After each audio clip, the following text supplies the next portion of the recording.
Small touches can only go so far when trying to sweeten up the structure and mahogany of a juvenile courtroom. But for Crystal Tyler and her newly adopted son, 10-year-old Rashad, it's only fitting that this courtroom is where they were bonded forever. It was a long process, but we did it. It started when Tyler decided to be a foster parent 6 years ago. She was given Rashad and says she fell in love. But after 2 years of foster care, he was taken away to live with a blood relative and was then lost in the system. In and out of foster care, drug environments, just bad situation. And I tried to find him, and I couldn't because nobody would tell me because I wasn't a relative what was going on with him. She spent 2 years looking for the boy she knew was going to be her son.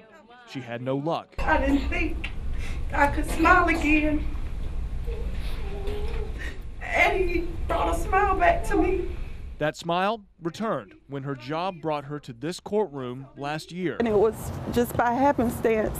I was in court on a separate case, and I heard Judge Davis call his name. And he started talking about him and saying he was back in foster care again. So in the same courtroom today, what they knew in their hearts 6 years ago became official. Rashad is your son, and you're his mother, and that's the way it should be.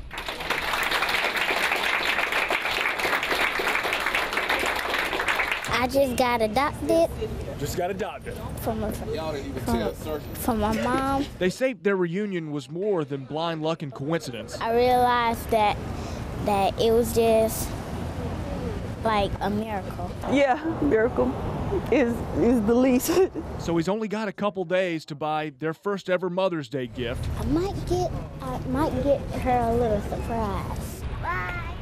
But Crystal says the real gift will be the lifetime he gets to live, not worrying about where he'll be waking up. Today, everything's official. He's mine. Just the perfect mom for me. From downtown Jacksonville, I'm Lewis Turner, First Coast News, your news leader. Don't wait. Come here. Oh, I love that. Tyler Barber is 5 years old today. Because it's my birthday. I try to surprise him with something every chance I get. I never had one of these. His grandfather Don and father Austin have hooked the young man on fishing. Dude, it's real. Oh, we do fishing every chance we get. Which was pretty often, considering Don has a stocked pond in his yard. There you go. But the ultimate grandfather and father-son bonding activity has been interrupted by Mother Nature. Doesn't quite reach the water anymore, though, does it? Just a few years ago, the pond was full to the brim. It's supposed to be on top of that pipe a little bit. I need 4 feet of water in this pond. A problem that even a 5-year-old can grasp. The rain didn't come a few years ago. So really, in the 5 years that he's been alive, we're down about 1.5 feet of rain. That's the deficit we're running, which is actually about half a Tyler. I do pray for rain every night. A great deal of our yearly rain totals typically come from tropical systems. And since the last 2 years have been free of any major tropical rains, retention ponds are drying up. And then release the button. And so's the fishing luck. Well, I'm not asking for a hurricane, but I would like to get some water. And it's just, now that they're at the age where they can enjoy it, it's just not there. And it may take a few more birthdays before it comes back. There you go, good one.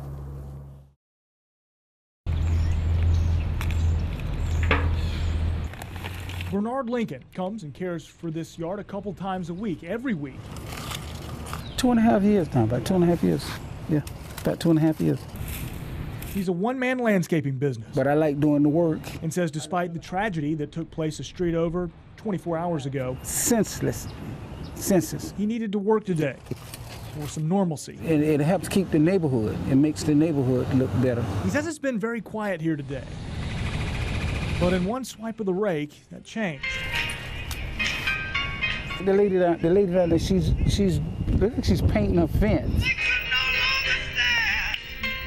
From the home right behind where the shooting happened, some mood music for her neighbors. But I could hear her playing some gospel music. And I'm pretty sure she knows what went on the other day. She's not ready to talk about it yet. Many of her neighbors feel the same way or don't want to talk out of fear. Lincoln says he's not worried. And I pray for my protection. And I go and do my work. I tend to my business and go on. He's got a couple more yards on the street to get to before the rain comes. I'm basically about finished here. The weather is the only thing that can slow him down. Just the heat, the elements. That's it. Not fear of violence. He says his friends and neighbors are the motivation. The people around here, they're praying. And prayer changes things.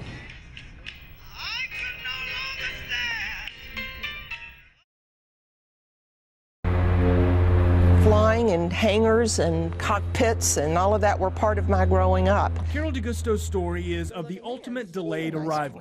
Oh, wow. He used to give flights around Jacksonville to earn money. But with a family full of pilots. This is a picture of my dad who flew here in Jacksonville. You figure she'd be used to it. That's amazing. Your mom was a pilot. She got her license like in 40. She always wore a dress. She said, I'm not going to look like Amelia Earhart. Now the pilot gene puddle hopped a generation. I'm the grounded one in the family. I'm the one that stays on the ground. Somebody has to. But her kids? My son's a pilot. My daughter-in-law's a pilot. So coming to Craig Airfield today.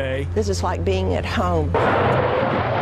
Especially considering who's in town. I feel like when the Angels get here, it's a real homecoming. Because the first ever Blue Angels flight was right here at Craig, June 15th, 1946. Of course, Carol's pilot parents were on their way to that show. So the day was coming and it was very exciting, but my mother went into labor with me. And what looked to be an early arrival. Dad takes Mom to the hospital to have me, runs into the obstetrician and says, you know, we're going to miss that air show. And the doctor's set to deliver Carol that day.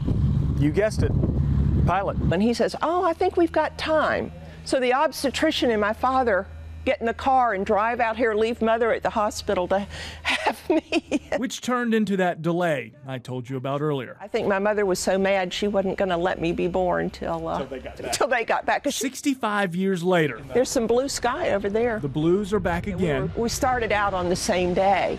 I look at the Angels now. They are, you know, hot and fast and sleek. And I look at myself and I go, you know what?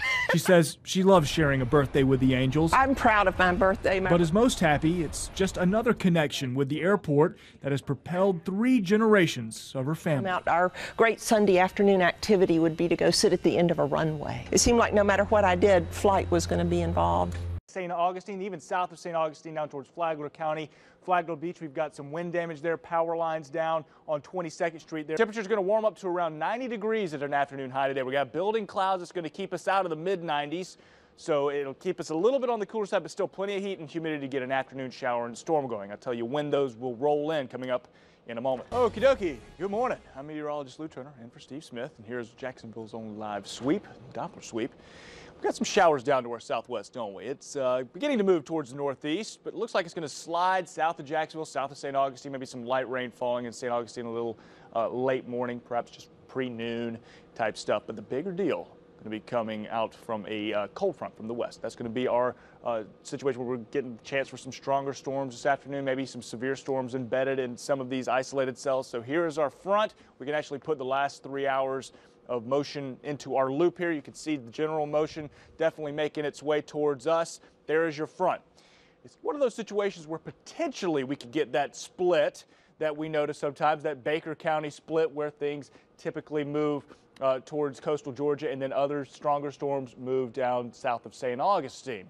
However, with the heat and humidity of the day, pop-up showers and storms will be possible as well. So we're going to leave that 60% chance of a shower and storm in. We should all just be ready with the rain gear for the afternoon commute just in case we get some of those strong storms going. Text alert's a good idea as well if we get something severe. So 4 or 5 o'clock going to be our best bet. Then things clear out right in time for the weekend. So looking pretty sharp for the weekend. Warm.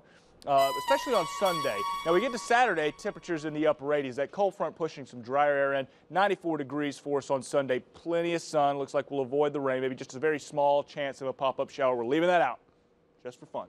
Then Monday, Tuesday, that's when things get really warm, upper 90s. Phil, Joy? All right. Thank you.